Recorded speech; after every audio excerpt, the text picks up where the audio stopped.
में पहन रही हो, जो आपने पेटी में रख रखी है, वो आपकी असली टूम नहीं है। आपकी असली टूम, आपकी असली धरोहर आपके बच्चे हैं।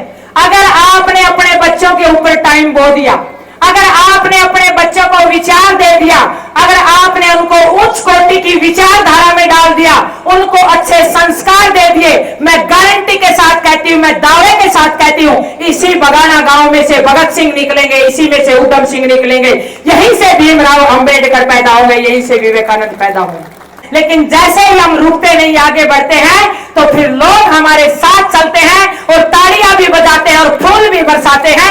ऐसा एक संघर्ष और पसीने के अंदर ताकत है। सच्ची मेहनत रंग लाई गोरिया की लागी आजड़ी, इतनी आई कठिन कड़ी पर नहीं कदे घबराई।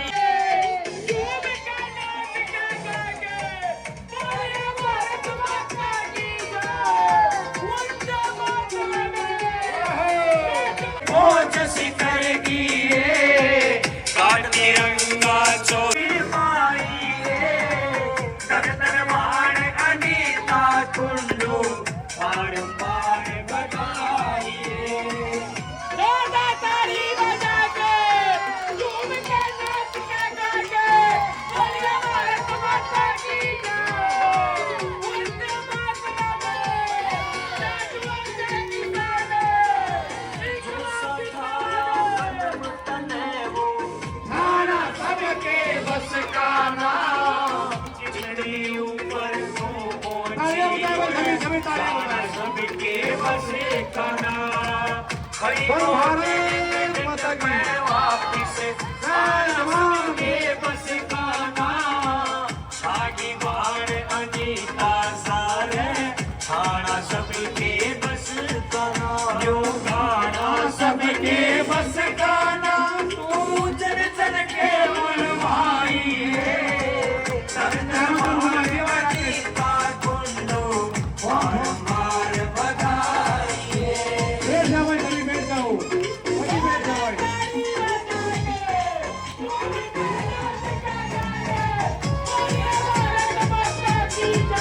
मान और सम्मान के योग्य मेरे गांव के मेरे सभी मेरे चाचे ताऊ दादे भाई बहन भाई चाचे ताई सभी को हाथ जोड़ के राम राम। और सबसे पहले हमारे पूरे गांव बगाना की तरफ से अनीता कुंडू जी का, बेबे का और इनकी पूरी टीम का गांव में पधारने पर हार्दिक अभिनंदन है और स्वागत है। और साथ में ये भाई बिल्कुल अच्छे कलाकार जसवीर पेटवाड़ जी और इनकी टीम का भी हमारे गांव में पहुंचने पर हार्दिक स्वागत है। मुझे ज्यादा तो नहीं पता बट जितनी नॉलेज है उतना ही तो बताने की कोशिश करूंगा। ये ऐसा गेम है जैसे भाई कुश्ती है, कबड्डी है, फुटबॉल है, इनको हम सभी टीवी पे लाइव देख सकते हैं। जितनी मुझे नॉलेज है, शायद मैं हो सकता गलत हो, बट मुझे जितनी नॉलेज है मैं उतनी शेयर कर रहा हूं कि इनको हम लाइव देख सकते हैं कि देखिए रेड मार दी, देखिए या कैच मारेगी। तो यो ऐसा डेंजरस गेम है और एक महंगा गेम भी है जिसको हम लाइव नहीं देख सकते कि मरा है कि जीवा है कि तिसाई है भूखी है। तो सबसे पहले अनीता कुंडू बेबे को सबसे पहले तालियों से स्वागत करो। और हम प्राउड करता हूं कि कि हमारे गांव में आई है और हम सौभाग्यशील हैं कि इन्होंने हरियाणा में हमारे गांव में, मतलब हरियाणा मीन्स पूरा अपने गांव ही है, बाहर जाके तो हरियाणा ही बोलते हैं, कि इन्होंने जन्म लिया है। हमारे गांव की बेटी भी आपको सबको पता ही है, अंतिम पंगाल जो ओलंपिक में अभी गए थे। मैं तो ये कह रहा हूं कि आना जितना अलग चीज है, वहां तक पहुंचना ही बहुत बड़ी बात है। तो उसके लिए भी एक बार जोरदार तालियां। तो यहां पे पहुंचने पर हार्दिक स्वागत है और सभी का धन्यवाद। आगे प्रोग्राम जैसे चलता रहेगा। सबसे पहले धन्यवाद। सबसे पहले बाबा नागा की इस पावन धरा को मैं नमन करती हूं। बघाड़ा गांव की ये पावन धरा और मुझे जब सबसे पहले आने का अवसर मिला तो सबसे पहले इस नागा बाबा के पावन धरा के इस मंदिर में जाने का अवसर मिला और मेरी टीम ने मेहनत करके गांव को पढ़ने का प्रयास किया। उसी कड़ी में कुछ नाम नोट करके मुझे दिए। हमारे गांव के जो सरपंच हैं और उनके जो पिता का नाम है मैंने बचपन से सुना, क्योंकि मैं उस घर में पैदा हुई जहां पर रागनियां सुने, सांग सुने। तो धर्मवीर सांगी जी का नाम बहुत मशहूर भी रहा है। सरपंच मोनू भाई जी लाडवा से, मेरे भाई सरपंच रामफल पुनिया जी, पीछे हमने लाडवा में कार्यक्रम किया था, बड़ा सहयोग दिया और सौभाग्यशाली हूं कि जिस भी कार्यक्रम में जाती हूं तो सभी भाई साथ में आते हैं। और सरपंच आ गया तो मेरे को लगता है पूरा गांव साथ में आ गया। तो रामफल भाई का भी मैं स्वागत करती हूं। शक्ति पंगाल, एक्स सरपंच अनिल पंगाल जी, रामफल वर्मा जी, सोमवीर पंगाल जी, प्रदीप पंगाल जी, तो मेरे सामने बैठे मेरे चाचे ताऊ, मेरी चाची ताई, सभी को नमस्कार करती हूँ, प्रणाम करती हूँ। मेरी नानी भी बैठी है, उन्होंने करनी में चाची ताई कदे मन पले, जो मौसी भी बैठी है। हमने पीछे बगाना गांव में कार्यक्रम किया और मेरी टीम काम करते करते घर घर पहुंची तो मेरे गांव की बहुत सारी रिश्तेदारी थी। 90 रिश्तेदारी लिगड़ी, 90 छोरी ब्याह की जोरा में। जोरा गांव के अंदर फिर एक बुआ मिल गई, बड़ी हंसी मजाक करने वाली। ने बोली ये अनीता बेटी के बताऊं वहां के बुआ ने बोली जे पावड़ा रे छोरी उरा नहीं देंदे और जोड़ा रे पावड़ा नहीं देंदे, तो आधे रांडे तो पावड़ी मर जाते, आधे रांडे जोड़ा मर जाते।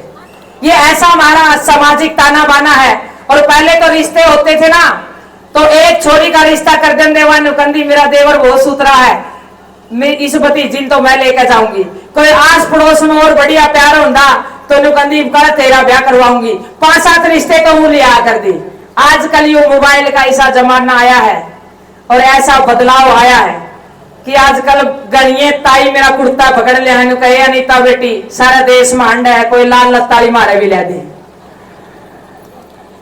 क्योंकि बहुत कुछ बदला है। 20 साल पहले जो हरियाणा था आज वो हरियाणा नहीं है। मैं पानीपत कहानी चली गई अब पीछे से। एक ताऊ ने बोला बेटा अनीता एक बात बताऊं मां। क्या ताऊ जी बताओ। बोला हमारे कहानी जमीन महंगी होगी। मैंने कहा अच्छा ताऊ जी बहुत अच्छी बात, वहां जमीन महंगी होगी तो यह तो बहुत बढ़िया बात है, किसान के फायदे की बात, हमारी जमीन के मोल हो गए हैं। बोला बेटा बात तो सही है लेकिन छोरी जमीन ले जाने लाएगी। मां ताऊ जी बात आपकी सही है लेकिन एक पहलू तो ये है ताऊ जी, लेकिन इसका दूसरा पहलू भी है। बोला क्या बेटा। मैं पूरे हरियाणा में घूमने का अवसर मिला। मां आजकल कुछ रीति रिवाज नहीं बदल गए। बोला कैसे। मां छोरा हुआ तो साड़ी, ब्याह हुआ तो साड़ी, कि मैं और घर में काम हुआ तो साड़ी। मां ना बुआ ने पूछदा ना बेबे ने पूछदा। और मैं जब लाग जे किल्टिया ने बेचन तो वह फिर छोरी गाय बगदी नु आई गेड़। बोला 1.5 का बीज लेवर साई ने बुला ले कर तो लेके आऊंगी वहां। तो मैंने कहा समाज का ताना बाना नहीं बदल गया है। बोला बात तो तेरी भी सही है। मैं किसी भी गांव में जाऊं कोई व्यक्ति ब्याह में बुलावा है वो भाई पहला मेरे को रावगा बेबे राम राम या तेरी भाभी। मां तभी पाछा है परिचय करावा, सबसे पहले भाभी तो लेके जाओगा और फिर नुकवा बेबे या तेरी छोटी भाभी या मेरी साड़ी है। तो मैंने कहा मां समाज का ताना पाना कुछ मुझे बदला हुआ लगा और ये सच्चाई है। मेरे पिता ने मुझे बचपन से सिखाया और ये समाज की एक बहुत ही अच्छे हमारे रीति रिवाज और संस्कार है। मैं तो खुले मन से कहती हूँ साड़ियां का कोई सामना नहीं होता। साड़ी जितनी दूर अच्छी उतना बढ़िया, जितनी घर में बेबे बुआ आएगी उतनी ही शांति रहेगी, उतना ही हमारा समाज अच्छा रहेगा। आज इस बदलते माहौल में तलाक बढ़ रहे हैं, बहुत सारी समस्याएं समाज में जन्म ले रही हैं। उसमें यह है कि आज 21वीं सदी में अच्छी बात है, अच्छी बिल्डिंग बनाइए, अच्छी गाड़ियां लेके आइए, सारी सुविधाएं बढ़े, मैं उनके खिलाफ नहीं हूं। लेकिन मैं ये चाहती हूं मेरे गांव की संस्कृति ऐसे की ऐसी रहे। मेरे गांव के जो रीति रिवाज थे, जिन रिश्तों में शांति थी, भाई को भाई प्यारा लगता था, बहन की सबसे ज्यादा इज्जत थी, बुआ का ब्याह में डिठोरा था, वो व्यवहार दोबारा से हमारे गांव के लौटने चाहिए। उसके बेनिफिट ये है, हरियाणा पुलिस में 18 साल की नौकरी में एक अनुभव हुआ। जितने भी लड़ाई झगड़े होते हैं तो हमारे जो रिश्ते हैं वो खिंडे आपस में बटे, जिस रिश्ते को कम आना था वो ज्यादा आने लग गए, जिस रिश्ते को ज्यादा रहना था वो रिश्तों की भूल चूक हो गई, तो उससे क्राइम बढ़ा, अपराध बढ़ा। साड़ी आवेगी तो घर में शांति फैलेगी, और जितना बेबे ने लालच होगा, बुआ ने लालच होगा, इतना साड़ी ने लालच कभी नहीं होगा। ये अनुभव मैं ग्राउंड का कह रही हूं। और आज जब मैं बगाना गांव में आई और उससे पहले मेरी टीम ने जो काम किया, हम जिस भी गांव में जाते हैं तो 15 दिन तक उस गांव में हम काम करते हैं। उस गांव की क्या खूबियां हैं, क्या विशेषताएं हैं, लोग क्या सोचते हैं, कितने किसान हैं, हालात क्या है, और ग्राउंड की हर रिपोर्ट को हम नोट करते हैं। यह मेरा खुद का मनपसंद काम है, क्योंकि मैं किसान की बेटी हूं, मैं विधवा मां की बेटी हूं। 28 साल की उम्र में मेरी मां विधवा हो गई थी। सिर्फ बरोटी डोडो करे, तासने डोडो कहना। आज इस मंच पे आई हूं तो बड़े संघर्ष के बाद आई हूं, किसी बड़े घर की बेटी नहीं हूं, एक मजदूर और एक विधवा मां की बेटी हूं। एक तड़प है, एक इच्छा शक्ति है कि मेरे देश का ढांचा बदलना चाहिए, मेरे देश में बदलाव आना चाहिए, मेरा देश मजबूत होना चाहिए। और देश कहां से बदलेगा? आज यहां पर मैं अपने खुले मन से कहती हूं, ना इस देश को कोई कोर्ट बदल सकती, ना कोई कचहरी बदल सकती। अगर बदल सकते हैं तो मां बाप के संस्कार बदल सकते हैं। जब हम बच्चों को अच्छे संस्कार देंगे तो अच्छे इंसानों का निर्माण होगा और हमारा देश अच्छा होगा। मेरी दादी कहती थी कि बेटा, करेंगे आपका सराएगी दुनिया। जब हम खुद का काम करते हैं तो पूरा संसार तारीफ करता है। आज यहाँ पर अनीता कुंडू को नहीं बुलाया गया है, बहुत सारी बेटियां मेरे नाम की यहाँ पर होंगी। आज यहाँ पर बुलाया गया है तो मेरे कठिन संघर्ष और मेरी मेहनत और मेरे पसीने को बुलाया गया है। आज जो मान सम्मान मिल रहा है, आज मैं करनाल के अंदर थी सुबह सुबह, वहां पर 4-5 हजार महिलाओं का कार्यक्रम था। कल 2-3 दिन पहले मेरे पास एमएलए गरौंडा का फोन आता है। मैंने कहा सर, मैं यहाँ पर बहुत व्यस्त हूँ, मेरे बहुत सारे कार्यक्रम हैं, मैं नहीं आ पाऊंगी। बोले अनीता बेटा, ग्रामीण महिलाओं का कार्यक्रम है और मुझे विश्वास है सभी महिलाएं एक ही बात कह रही है कि अनीता बेटी आनी चाहिए। हमने उनको वीडियो में सुना है, हमने उनको बहुत सारे कार्यक्रमों में सुना है। और मैं जैसे ही कार्यक्रम में पहुंची तो एक छोटी एक बेटी बिल्कुल लंबी हाइट सौम्या जैसी मेरे आकर के गले लगी, बोली दीदी, मैंने 10 साल पहले आपके हाथ से जब एवरेस्ट करके आए और आप हमारे स्कूल में चीफ गेस्ट आए थे, तब मैंने आपके हाथ से इनाम लिया था और आपकी स्टोरी सुनी थी कि आप कितने संघर्षों से आई हैं और आज मैं इंजीनियर हूं। मेरे लिए बहुत बड़ी खुशी की बात थी जब मैं उस कार्यक्रम के अंदर थी। हरियाणा के हर क्षेत्र में मेंढरगढ़, नारनौल, सिरसा, सब इलाके के अंदर कार्यक्रम करने का सौभाग्य मिला। पूरे हरियाणा प्रदेश में एक मेरा परिवार है। ऐसा कोई हल्का नहीं है, ऐसा कोई इलाका नहीं है, ऐसा कोई जिला नहीं है, ऐसा कोई उपमंडल नहीं है जहां पर मेरी जान पहचान नहीं होगी। 15 साल में मैंने बहुत कार्यक्रम किए हैं, क्योंकि मेरा एक समाज के साथ जुड़ाव है। कोई छोटा सा बच्चा अगर मुझे गली में रोड पे चलते हुए मिल जाता है तो मैं उसको गाड़ी में बिठा लेती हूँ और उससे पूछती हूँ कि परिवार में कौन है, परिवार की स्थिति कैसी है, कौन कमाने वाला है, कौन घर के अंदर मेन व्यक्ति है, माँ की हालात कैसा है, सारी चीजें मैं उससे पूछती हूँ, सारी पृष्ठभूमि को जानती हूँ। और मेरी कोशिश यही होती है कि मैं 2 मिनट में कोई इसी पुड़िया कोई ऐसा विचार इस बच्चे को दे जाऊं, जब ये 10 साल के बाद मिले तो मुझे कहे कि अनीता दीदी, आपकी गाड़ी में मैं 10 मिनट बैठा था और उस दिन मैंने एक विचार ले लिया था और आज मैं फलानी फोर्स में कैप्टन हूं, आज मैं इंजीनियर हूं, आज मैं डॉक्टर हूं। ऐसा मेरा मकसद है। स्वामी विवेकानंद जी, मैं गुरुकुल की पढ़ी हुई छात्रा हूं। मेरा नानका जुगलान से निकला और कुंभाखेड़ा के अंदर गांव बसा। मेरा मैं नानका जुगलान के अंदर है। मैं इस इलाके की, ये 12 खाप है, उनकी भांजी भी। और थोड़ा सा जानकारी के लिए बता दूं कि लगभग तो मैंने एक दिन काउंट किए, मैं 64 गांवों की भांजी हूं। मैं, मेरी माँ ने हसन लाएगी, माँ कुछ एक तो मेरी दादी के गोत, बहनी वाला बहुत बड़ा गोत है, कुछ एक माँ मारे गोत और कुछ एक माँ आपके 64 गांव, इसके हमने तुम्हारा अंडा ही मरना पड़ेगा माँ। आजकल रिश्ते वैसे नहीं होते हैं।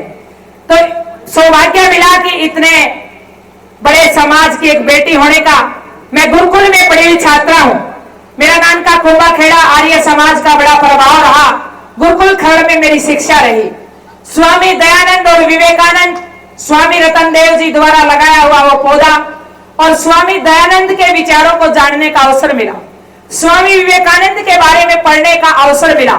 इतने महान विचारक, मेरे को यह बताइए कि क्या स्वामी विवेकानंद के पास कोई धन था? क्या स्वामी विवेकानंद कोई बड़े बड़े बैनर लगाते थे? क्या स्वामी विवेकानंद कोई बड़ी गाड़ी में आते थे? क्या स्वामी विवेकानंद के पास कोई लग्जरी चीज थी? क्या था स्वामी विवेकानंद के पास? मैं एक बार आवाज के साथ सुनना चाहती हूं। एक बार मुझे आवाज के साथ बताइए कि उनके पास विशेष क्या था। मुझे लग रहा है कि एक अंकल उंगली उठा रहे, मैं चाहूंगी खड़े होकर के बताइए कि उनके पास क्या था। क्या बात है, बहुत ही बढ़िया। मैं आपके चेहरे को जब की निहार रही हूं कि आप जब भी मैं स्वामी विवेकानंद का नाम ले रही तो आपके चेहरे पे एक अलग सी रौनक आ रही है। वो विचारों की शक्ति थी और मैं आज उन्हीं विचारों से पड़ी हुई बेटी हूं। मैं आज आपको विश्वास दिलाना चाहती हूं, ये मेरा छोटा सा पीड़ा नहीं है, मैं इसको बड़े रूप में लेकर, एक आंदोलन के रूप में लेकर के आगे बढ़ रही हूं। इतिहास में नाम दर्ज करके ले जाऊंगी और मेरा एक ही मकसद है कि किसी की भी माँ का बेटा नशे में ना हो, किसी भी माँ का बेटा बेरोजगार ना हो, किसी भी माँ का बेटा लाचार ना हो। हर माँ गर्व के साथ कहे कि ये मेरा बेटा और ये कर्मशील है और मेरा बेटा समाज और देश के लिए बहुत कुछ करके जाएगा। ऐसा मैं विचार लेके चली हूं क्योंकि विधवा मां की बेटी हूं, बहुत सारी ठोकरें खाई है, बहुत सारे हालातों से लड़कर के यहां तक पहुंची हूं, बहुत सारी चुनौतियों का सामना करा है। कहती सुनी थी मैंने चाची ताई कि भला कोई गांव में लुगाई विधवा हो जाए उसका बोझा बोझा भी लागू हो। वो महसूस किया मैंने जब मेरे पिता इस दुनिया से गए, जब मेरा कोई नाम नहीं था, घर में खाने के लाले, माँ चारपाई पे बीमार, घर की हालात खस्ता, सब बहन भाई छोटे, जब कोई और दशा थी, कोई नमस्ते लेता नहीं लेता, एक अलग दिशा थी। आज मेहनत करके जब एक नाम कमाया तो आज समाज की अलग दिशा है। जब इंसान मजबूत होकर आगे बढ़ता है तो पूरा समाज उसका साथ देता है। मैं जितने भी मेरे युवा भाई, मेरे बच्चे बैठे हैं यहाँ पे, मैं एक ही बात कहना चाहती हूँ, जब किसी सपने को लेकर के हम चलते हैं तो सबसे पहले लोग हमारा मजाक उड़ाते हैं, फिर जब लोगों को लगता है कि ये रुकने वाला नहीं है तो लोग धीरे धीरे फिर हमारे साथ हल्के हल्के से चलने लगते हैं, थोड़ी थोड़ी हाथ निकाल करके तालियां बजाते हैं। लेकिन जैसे ही हम रुकते नहीं, आगे बढ़ते हैं, तो फिर लोग हमारे साथ चलते हैं और तालियां भी बजाते हैं और फूल भी बरसाते हैं। ऐसा एक संघर्ष और पसीने के अंदर ताकत है। मैं इतना कहना चाहूंगी, मेरी माताएं बैठी है, आप घर में पहन रही हो, जो आपने पेटी में रख रखी है, वो आपकी असली टूम नहीं है। आपकी असली टूम, आपकी असली धरोहर आपके बच्चे हैं।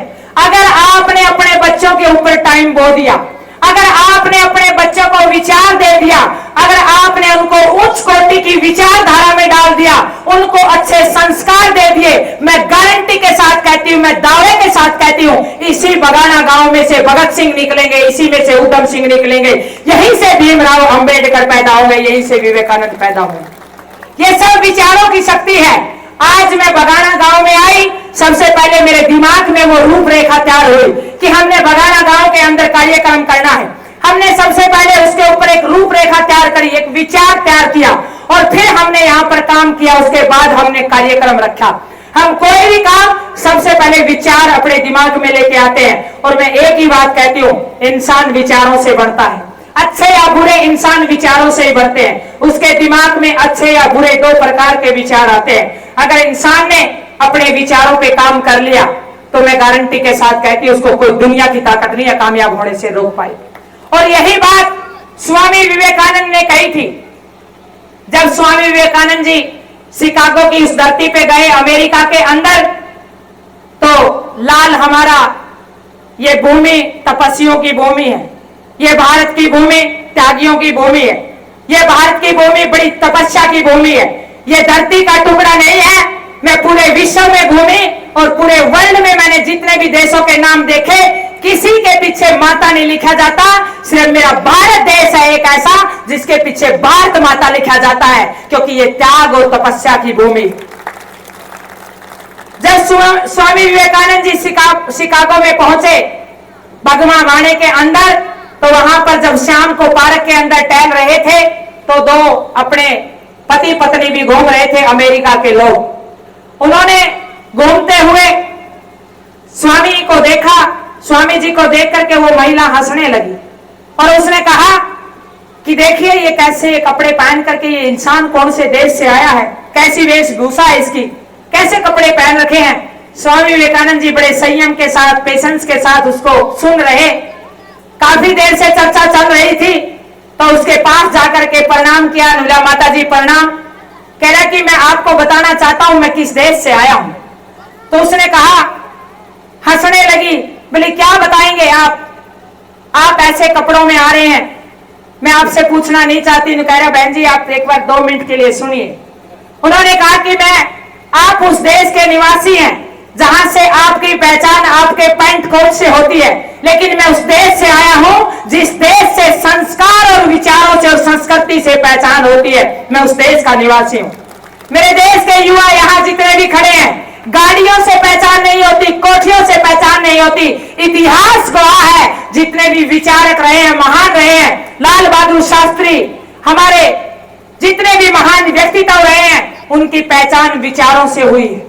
चौधरी चरण सिंह, भगत सिंह, सुभाष चंद्र बोस, राम प्रसाद बिस्मिल, चंद्रशेखर आजाद, जितने भी मैं नाम, खुशीराम बोस, बहुत सारे ऐसे महान क्रांतिकारी रहे हैं जिनका नाम विचारों से जाना जाता है।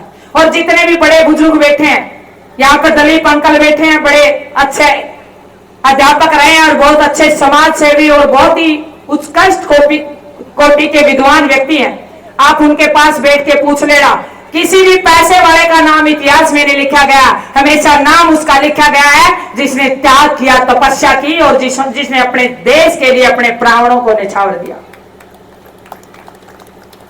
मुझे बड़ा फख्र होता है, गर्व होता है जब स्कूल में जाती हूँ, बच्चों के साथ बात करती हूँ और मैं बच्चों से पूछती हूँ बेटा आपके पिता क्या करते हैं, तो वो कहता कि मेरे पिता टीचर हैं, कोई कहता मेरे पिता डॉक्टर है। जब किसान के बेटी की बात आती है तो वो बड़ा चुपचाप से बोलता है, धीरे से मैं किसान का बेटा हूं, किसान की बेटी हूं। मैं उनको एक ही बात कहती हूं कि मैं जब स्कूल में पढ़ती थी तो कोई आकर के पूछता था कि आपके पिता क्या करते हैं, बाकी बच्चे बताते थे अध्यापक है, मेरा ये है, मेरा वो है, और मैं कभी भी ऊंची नीची आवाज में नहीं बोलती थी। हमेशा एक ही बात कहती थी कि मैं उस अन्नदाता की बेटी हूं जो हर रोज हर इंसानों की थाली में भोजन पहुंचाता है। मुझे गर्व के साथ कहती हूं मैं किसान की बेटी हूं, मैं मजदूर की बेटी। जब भी 2 टाइम थाली में भोजन आता है, तो वो बेशक से कितना बड़ा कलेक्टर है, बिना किसान के किसी का गुजारा नहीं होता है। मैं जवान की बहन हूं, उस सियाचिन जैसे ग्लेशियर को मैंने टेंट लगा करके जिया, मैंने संघर्ष किया वहां पर। AK-47 उठा करके वो जवान जब सीमा पर रक्षा करता है, वो किसी पैसे के लिए रक्षा नहीं करता है, वो इसलिए रक्षा करता है कि मेरे देश में खुशहाली हो, मेरे देश में भाईचारा हो, मेरे देश में लोग प्रेम से रहे, मेरे देश में लोग दुख सुख के साथी हो। कभी भी वो ये सोच के नहीं करता कि मैं किसी पेंशन के लिए करता हूं। मेरे देश के अंदर हर दिन दूसरे दिन कोई भाई तिरंगे में लिपट करके आ जाता है। मैं एक ही बात कहती हूं उन नौजवानों के लिए कि हम सबने अगर उनको रियल में सच्ची श्रद्धांजलि देनी है तो हमने भाईचारे को 1 नंबर का बढ़ा के रखना चाहिए। चाहे कितनी भी राजनीतिक पार्टियां आए, अब इलेक्शन का टाइम आएगा, आने दीजिए, लेकिन मैं एक ही बात कहती हूं, आज मैं पूरे बगाना गांव से ये विश्वास लेके जाती हूं और आप सबसे आशा भी करती हूं कि आप अपने गांव के भाईचारे को बढ़ाए रखेंगे, क्योंकि जब भी हमारे दुख दर्द होता है तो सबसे पहले पड़ोसी काम आता है, रिश्तेदार भी बाद में काम आता है। किसी के बुखार हो गया तो हम सबसे पहले पड़ोसन आओगी, नबुलिया बेबे बतेरी की माँ क्यूकर खाट में सो रही है, नबली ये बेबे गोडे दुख है, बुखार चढ़ रहा है, नबली ला मैं बैठ के कप चाह का बना के लाऊं। कौन काम आया? पड़ोसी सबसे पहले। तो हम सुबह उठते हैं तो सबसे पहले कौन दिखता है? पड़ोसी। तो मैं एक ही बात कहती हूँ, समाज की बेटी हूँ मैं, पुलिस में रहते हुए मैंने महसूस किया कि हम किसी भी कोर्ट कचहरी से समाज को नहीं बदल सकते। समाज को बदलना है तो हमने धरातल पे काम करना पड़ेगा, और इसीलिए मैं गांव गांव निकली ताकि हम बच्चों को अच्छा माहौल दे पाए, ताकि हम बच्चों को अच्छा समाज दे पाए, ताकि हम बच्चों को अच्छा गांव दे पाए। मैं एक बात और कह रही हूँ कि पश्चिमी सभ्यता और शहर का असर गांव पे मत आने दो। गांव गांव होते हैं, गांव राम होते हैं। गांव के अंदर कोई भूखा नहीं सोता है। गांव में अगर एक गली में हलवा बनेगा तो पूरे परिवार में वो हलवा जाएगा थोड़ा थोड़ा। ये गांव होता है। जब शहर के अंदर जाते हैं तो शहर में आदमी की पहचान नहीं है, मकान नंबर की पहचान होती है।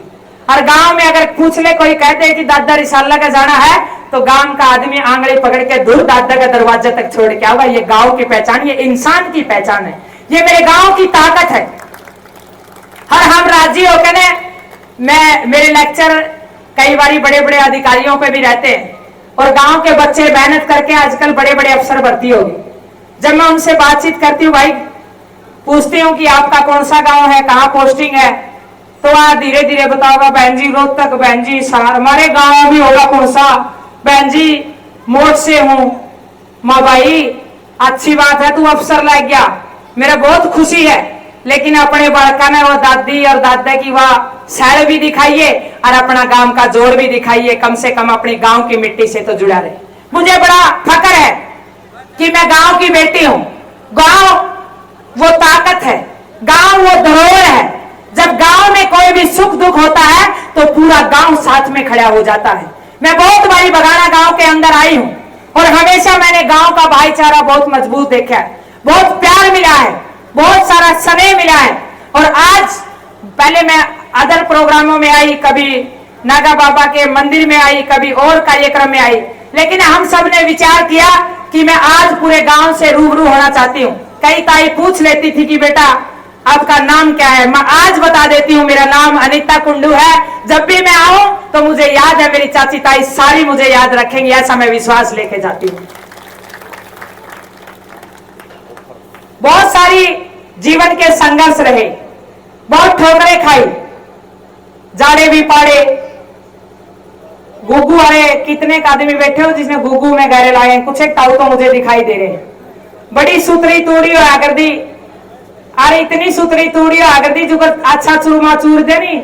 उन्होंने मेरी दादी है सापुर की, उन्होंने चूरमा बड़ा सुतरा चूरा है, तो इतना सुतरा चूरमा वो बागड़ी खुआनी, बागड़ियां भर की वह तूड़ी इतनी सुतरी भिजा कर दी जब हम डांगरा के गेड़ा कर दे। उस गुगू में मैंने अपने हाथों से गहरे लगाए, 25-25 किल्ला की खेती भी करी है, खूब रोटे बांधे हैं, बड़ा कले वारिया की रोटियां का आनंद भी लिया है। कल मैं खरकड़ी गांव में थी, ने बोला बहन जी हमारे बारिश नहीं हुई है। माँ भाई चिंता ना करो, इस पे तो मैं स्टेडियम में आई हूँ, 2 घंटे इंतजार करो, मैं जब तक जाऊंगी रे जब तक राम नहीं बरसेगा। इतना कसूता राम बरसा मूसलाधार। माँ परमात्मा ने पता नहीं, मेरी दादी कहा करती बेटा सीधी नित्य जाओ, जो मांगो वो परमात्मा देवे, मन ने कहने दे राम बरसन दे। पीछे हमने राजनी में कार्यक्रम किया, इतनी गर्मी थी, मैंने मेरे मुंह से वैसे निकल गई, मां जब तक नहीं जाऊंगी स्टेज पे राम नहीं बरसेगा। परमात्मा ने ऐसा करा, मेरी स्पीच खत्म होने दे, राम ने बरसन दे। ये परमात्मा की दुआएं हैं। मैं एक ही बात कहती हूँ कि अच्छे मन से सच्चे मन से चलते रहो। पैसा और बाकी चीजें तो बहुत छोटी चीज है, परमात्मा पता नहीं क्या क्या दे देता है, हम कोई सपने में भी नहीं सोच सकते हैं। और आज मेरी टीम ने बताया कि बगाना में भी राम बरसन लग रहा है। माँ भाई बहुत खुशी है, किसान की बेटी हूँ, खेत में पानी जब पड़ा है तो बड़ा जी सा लगा है, लेकिन ये मौसम के अनुसार पड़ना चाहिए, बेमौसमा नहीं पड़ना चाहिए। कदे कदे ऐसे ओड़े मार देवा है कि काजा पकड़ लेवा। पीछे सरसम इतनी बढ़िया हो रही थी और ऐसे ओड़े मारे, मैं ओड़े बैठ गई, मेरी गाड़ी खेता में थी, क्योंकि वो हालात उन सिचुएशनों से लिकड़ी है। आज भी मेरे घर के अंदर 8-7 गायें हैं, आज भी मेरी माँ वही संघर्ष करती है, घर में वही कढ़ौनी बिलोनी है, वही खिचड़ी और वही गोजी खाने वाली बेटी हूँ। मैं एक ही बात कहती हूँ, मेरी माएं बैठी हैं, अगर आप चाहती हो कि आपके बेटे पहलवान बने तो दोबारा से कढ़ौनी बिलोनी अपने घर में ले आओ। मैं गारंटी के साथ कहती हूँ अपने बच्चे स्वस्थ होंगे, कभी डॉक्टर के नहीं जाना पड़ेगा।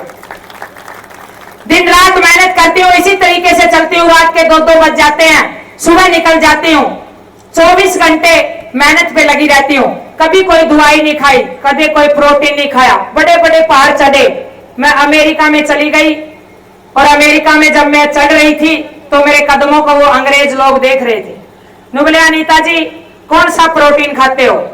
मैंने कहा जी माँ मारा घर देसी गाय बंध रही है, और माँ मेरी माँ बिलोनी में था सुबेरे डोंगा भर दे माँ दही का, और माँ उस प्रोटीन तो निरा डंगा, हमारा तो डांगर भी गुन खाओ माँ मैं खाऊं। हरियाणा प्रदेश की बेटी हूँ, जहाँ दूध दही का खाना वो मेरा हरियाणा। मैं उस प्रदेश की बेटी हूं जहां पर माएं सुबह सुबह दही और लस्सी के डोंगे भर देती हैं, अध बिलोई लस्सी अपने बच्चों को पिलाती हैं, बाल्टी मुंह के लगा देती हैं। ये हमारी ताकत है, ये हमारी धरोहर है। और मैं चाहती हूं कि आज ये कुकर वाली जो सब्जी है ये बंद हो जाए, दोबारा से वो हांडी में जब सब्जी बनेगी, सहज पके सो मीठा होए।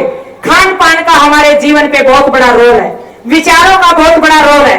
तो मैंने उन अमेरिका के लोगों को बताया, अनीता जी आपके कदमों में बहुत बड़ी ताकत है, आप बहुत खनक खनक पहाड़ों पे चढ़ती हैं, इसके पीछे क्या कमाल है। मैंने कहा कठिन संघर्ष, बचपन तलागी जी जाड़े ढोण, संघर्ष करती करती, मेहनत करती करती, कभी ठाला बैठ के नहीं खाया, और इसी की बदौलत है कि आज इस मुकाम पे हूं। तो उन्होंने मुझे कहा कि आप इतनी मेहनती है, इतनी अच्छी प्लेयर हैं कि आप हमारे यहाँ रह करके खेलिए और अपने बच्चों को, हमारे जो बच्चे हैं आप उनको ट्रेनिंग दीजिए। सप्ताह में 3 ही दिन ट्रेनिंग देनी है, 2-2 घंटे आप क्लाइंबिंग की ट्रेनिंग दीजिए, जितने आप मुंह मांगेंगे उतने हम डॉलर देंगे। और आप ये कहेंगे कि मेरे को हिंदुस्तान में जाना है, कब आना है, पीआर जिसको कहते हैं मेरी चाची ताई तो समझ में नहीं आओगी, यानी कि आन जान की कोई बंदिश नहीं है, हम आपको आना जाना भी आसान करेंगे। आप एक बार ये कहते कि आप अपने हमारे बच्चों को ट्रेनिंग देंगे। मैंने 2 महीने काटने थे, जब तो मैं बोली नहीं, मैं कोई बात नहीं जी, एक बार मिशन पूरा कर लेवा फिर आप बात करांगे। मैंने अपना पूरा मिशन किया, उनके साथ रही और अपना तिरंगा झंडा गाड़ा। फिर हम नीचे आए, उनको महसूस नहीं होने दिया, और मैंने बांध के अपने गुदड़े, मैंने कहा मां तारी मेरी राम राम, मैं जो कुछ करूंगी तो अपने देश और समाज में जाके करूंगी, मुझे पैसों की कोई ज्यादा जरूरत नहीं। मेरा मन विदेश में नहीं लगता है, ना पैसों से मुझे इतना लगाव है। मेरी एक ही इच्छा, मेरा एक ही सपना है कि कोई मेरे जैसी विधवा माँ की बेटी, बेटा, मजदूर बेटा बेटी के बेटे, बेटा बेटी के बेटे, जो भी बच्चे ऐसे हैं उनके लिए मैं काम करूं, उनके लिए मैं संघर्ष करूं। जो सबसे अंतिम पंक्ति में जो बच्चा बैठा है, जिसको कभी सपने में भी दूर से आम देख करके, दूर से चीज देख करके वो अपना पेट भर लेता है, उसका मन करता खाने का, लेकिन उसके पास पैसा नहीं है, उसके पास व्यवस्था नहीं है, उसके पास आर्थिक कमजोरी है। मेरी एक ही इच्छा है, मुझे वो भीमराव अंबेडकर की वो पंक्तियां याद आ रही है, अगर इस आर्थिक आजादी को ला सकती है तो वो शिक्षा ला सकती है। मैं एक ही बात कहती हूं कि पांव में जूते हो या ना हो, लेकिन हाथों में किताब होनी चाहिए। अपने बच्चों को अपने हाथों में किताब थमा दे। मैं जितनी भी मेरी माएं बैठी हैं, मैं उनको एक ही बात कहना चाहती हूं, अगर आप चाहते हो कि आपके बच्चे पढ़े, बहुत सारी माओं की शिकायत रहती कि हमारे बच्चे मोबाइल नहीं छोड़ते हैं, हमारे बच्चे हमारी मानते नहीं है। मैं एक ही बात कहती हूं, बच्चों को नहीं बदलना है, अपने आप के ऊपर काम करना है। आप जिस दिन मोबाइल से दूर रहना सीख जाएंगी, जितना आप इस मोबाइल से व्रत करना सीख जाएंगी, जुकर करवा चौथ का व्रत करो, होली का व्रत करो और सारे व्रत करो, जिस दिन आप मोबाइल से अपनी दूरी बनाना, कोई इतनी जरूरत नहीं है, बहुत सारे लोगों को जरूरत नहीं है मेरा मानना मोबाइल की, जिस दिन हम अपने बच्चों से खुद के ऊपर हम पालन करना सीख लेंगे, बच्चों पे ना करके, तो उस दिन आपके बच्चे भी वही चीज सीखना शुरू कर देंगे। आज इस बदलते माहौल में ये जो मोबाइल है, ये बच्चों के लिए बहुत खतरनाक हो रहा है। सुबह से लेकर के शाम तक हमने पीछे खरड़ में काम किया, हमने 30-40 ऐसे बच्चे देखे जो मोबाइल की वजह से डिप्रेशन में चले गए, जो मोबाइल की वजह से आज टेंशन में है, मोबाइल को छोड़ करके और कोई दूसरी चीज देखना पसंद नहीं करते हैं। बहुत सारी ऐसी सिचुएशन हमने गांव में, ग्राउंड में नोट की है। और मैं एक ही बात कहती हूँ, मेरी 2 पंक्तियां हैं खास करके मेरी माताओं के लिए, कि आज आप इंस्टा पे रील बनाती रहना, आज आप इंस्टा पे रील बनाती रहना, आने वाले समय में ये बच्चे आपकी रेल ना बना दे, तो मैं गारंटी के साथ कहती हूँ। क्योंकि आप राम लक्ष्मण का इतिहास उठा लीजिए, राजा दशरथ का बेटा था और इतने संघर्ष किए, अगर इतना बड़ा राज्य राजा दशरथ का था, उसने अपने बच्चों को वनवास में शिक्षा दी, ऋषि मुनियों के सानिध्य में बिठा करके शिक्षा दी, और कितनी सारी चुनौतियां राम के जीवन में आई। अगर वो कठिन संघर्ष, वो कठिन शिक्षा उसको नहीं मिलती तो वो इतनी चुनौतियों का सामना नहीं कर पाता। लेकिन उन्होंने अपने बच्चों को मजबूत बनाया, अपने बच्चों को ऐसा बनाया कि जीवन में जब भी चुनौतियां आए तो वह उनका सामना करेंगे। लेकिन मैं आज एक ही बात कहना चाहती हूं, अपने बच्चों को मजबूत बनाए, खान पान से लेकर के, विचारों से लेकर के, ज्यादा इतने भी सुविधा मत दे कि बच्चे का जीवन गर्त में चला जाए। और बहुत सारे अनुभव हमने समाज में घूमते हुए महसूस किया, मैंने बहुत कुछ सीखने को मिला। और कई बार घूमते घूमते आभास भी हुआ, बहुत सारी ताइयों ने मेरे को मजाक में बात भी पूछ ली कि बेटा आज की ये बात है, मैं कहीं रास्ते में बैठ गई थी तो एक ताई ने बोली बेटी अनीता तेरी बहुत वीडियो देखी है। मैंने कहा अच्छा ताई। ने बोली बेटी सारी बात तेरी सही, तू देश के लिए अच्छा काम कर रहा है, समाज के लिए अच्छा काम कर रहा है, सारी चीज की मौत, लेकिन चाची ताइया ने तो आपड़ी मन की रहती है बतड़ता छोरी क्यों कर जीवन इसका चलेगा, क्यों कर आगे वो होगा। ने बोली बेटा मैं पूछना चाहती हूँ कि आपने अभी तक शादी क्यों नहीं कराई। मैंने कहा ताई जी आपने पूछ तो लिया, ये बहुत मेरे लिए बहुत बड़ा गहरा विषय है। मैंने कहा जब मेरी शादी की उम्र थी तो मेरे ऊपर इतना वजन था कि मेरी माँ चारपाई पे थी, बाप इस दुनिया से चला गया, सारे बहन भाई छोटे, घर की हालात खस्ता, खाने के लाले, बहुत सारी चुनौतियां थी। और जैसे जैसे मैंने अपने परिवार को संभाला, अपनी बीमार माँ को उठाया, अपने बहन भाइयों को कामयाब किया और फिर मैंने गला गला किसी खेल का हाथ लगा लिया, पहाड़ा का गेम। और बाद में मेरा लग गया कि सरकार भी इसमें सपोर्ट नहीं करती है। मैं खुले मन से कह रही हूं, ना कोई कांग्रेस सरकार ने, ना किसी बीजेपी सरकार ने, जितनी भी सरकारें रही हैं, 1 रुपया भी किसी सरकार का सपोर्ट नहीं है। मैंने अपने संघर्ष से, अपनी मेहनत से बोलना सीखा और बड़ी बड़ी कंपनियों के कार्यक्रम किए, वहां से पैसा कमाया और अपने खेल पे लगाए और अपने देश को उपलब्धि देने का काम किया। मैंने कहा ताई जी पहाड़ा में जाने जाने मां मेरा विचार बदल गया। मैं स्वामी विवेकानंद को पढ़ती हूँ, दयानंद को पढ़ती हूँ, मेरे अंदर वो भाव आया कि मैं एक परिवार जोड़ूंगी, ब्याह करूंगी, 2 बालक जमूंगी, इस लालच में सारी उम्र लगी रहूंगी, तो मुझे संपूर्ण समाज के लिए काम करना चाहिए। मुझे उन बच्चों के लिए काम करना चाहिए जो सबसे लास्ट पंक्ति में बैठे, कोई पूछ नहीं रहा है, बात नहीं कर रहा, क्योंकि मैं उस जीवन से गुजरी हूं। मेरा रंग पक्का था, गरीब बिना बाप की बेटी थी, मास्टर भी नहीं पूछता था, स्कूल में जाती थी तो मास्टर भी नहीं पूछता था मेरे घर की हालात क्या है, बूढ़े से कपड़े होया करते, मास्टर भी हाथ नहीं लगाया करते। उस जीवन से निकल के आई हूं, महसूस करती हूँ एक गरीबी कितनी खतरनाक चीज है, कैसी हालात वो मैंने अपने जीवन में झेली है। मेरी एक ही इच्छा है कि कम से कम मेरा देश इतना संपन्न हो कि हर बच्चे को वो सारी सुविधाएं मिले, हर बच्चे को वो प्यार मिले। मैं जब भी मुझे कोई बच्चा ऐसा दिख जाता है तो मैं झट से गले लगाती हूँ, क्योंकि मुझे वो दिन याद आ जाते हैं। और मेरी एक ही इच्छा माताई, मैं एक घर के लिए जीवन नहीं जीना चाहती, ये जितने भी बच्चे हैं, जितने भी परिवार हैं, सब मेरे अपने घर है। मैं पूरे समाज के लिए अपना जीवन समर्पित करके जीना चाहती हूँ। मेरी इच्छा है मैं अपने समाज के लिए अपना जीवन। तो मैं अंत में इतना ही कहूंगी कि मैं किसी भी क्षेत्र में काम करूं। आज मैं हरियाणा पुलिस में काम कर रही हूं, मेरे को पीछे ओएसडी मोटिवेशन लगा करके जिम्मेवारी दे दी थी। मैंने पूरे हिसार में बहुत सारे कार्यक्रम किए। पीछे मेरे को बरवाड़ा की जिम्मेवारी दे दी थी, हमने बरवाड़ा में हर घर घर जाकर के अलग जगाई। कहीं हमने पर्चे नहीं लगाए, कहीं हमने फालतू का कोई ऐसा ड्रामा नहीं किया, हमने विचारों पे बात की। और मेरा एक ही मकसद है कि विचारों से ही देश बदल सकता है। तो हमने घर घर जाकर के वो अलग जगाई और पीछे हम लगातार बरवाड़ा में काम कर रहे हैं। मैं एक ही बात कहती हूँ, मैं किसी भी क्षेत्र में काम करूं, कहीं भी काम करूं, मेरा एक ही मकसद है कि मेरी इस कर्म भूमि को, मेरी इस जन्म भूमि को, मेरी इस मातृभूमि को मेरा खून का एक एक कतरा भी समर्पित करके जाऊंगी। मेरे देश को देके जाना चाहती हूँ, मुझे कुछ नहीं चाहिए। यही मेरा मकसद है। मेरा कोई मकसद नहीं है पैसा कमाने का। मेरा भाई कोई कामयाब होगा, मेरी वाणी को सुन करके, मैं मानती हूं मेरे शब्द थोड़े कड़वे निकल जाते हैं, लेकिन मेरा एक दर्द है कि जितने भी ये बच्चे बैठे हैं, ये अच्छे इंसान बने, ये कामयाब बने, ये संस्कारी बने, ये दादा दादी की बात मानने वाले बने, ये बड़े बुजुर्गों का सम्मान करने वाले बने। और जितने भी यहाँ माताएं बैठी हैं, अपने बच्चों को ये चीज सिखा देना। मैं अकेली पढ़ाई से आगे नहीं बढ़ी हूँ, मेरी दादी ने मुझे आशीर्वाद दिया है। एक ही बात कहती थी मेरी दादी, आज वो स्वर्ग में है, मैं यहाँ हूँ, कि बेटा तेरे ऊपर जुकर सुभाष चंद्र पे फूल वर्षा कर दे, न्यू मेरी बेटी पे फूल बरसेंगे। आज वो इस दुनिया में नहीं है, लेकिन मैं एक बात कहती हूँ कि किसी भी हरियाणा और देश के इलाके में चली जाती हूँ, इतना ही मान सम्मान मिलता है। घड़ी ना बीती ना पल गुजरे, कुतरा जाज सी करते रहे, बरसन लागे फूल गोस पे हाथ मिला हिट लड़ते। ये रागनियां सुन सुन करके बड़ी हुई हूँ, सौ पड़े मुसीबत बेटा मर्द जवान में, अरे भगत सिंह का दे जी घबरा जा बंद मकान में।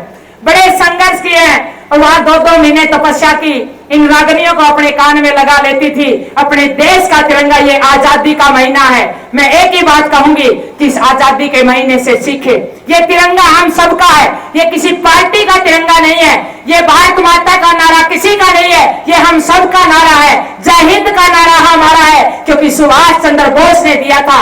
ये नारा हम सब देशवासियों का है। तो खुल करके हमेशा बोलना चाहिए, बोले भारत माता की इनकलाब, इनकलाब, जय हिंद, जय भारत। बैठा दिए थे वो सब अभी फोटो ले सकते हैं, फोटो ले लें हम सभी।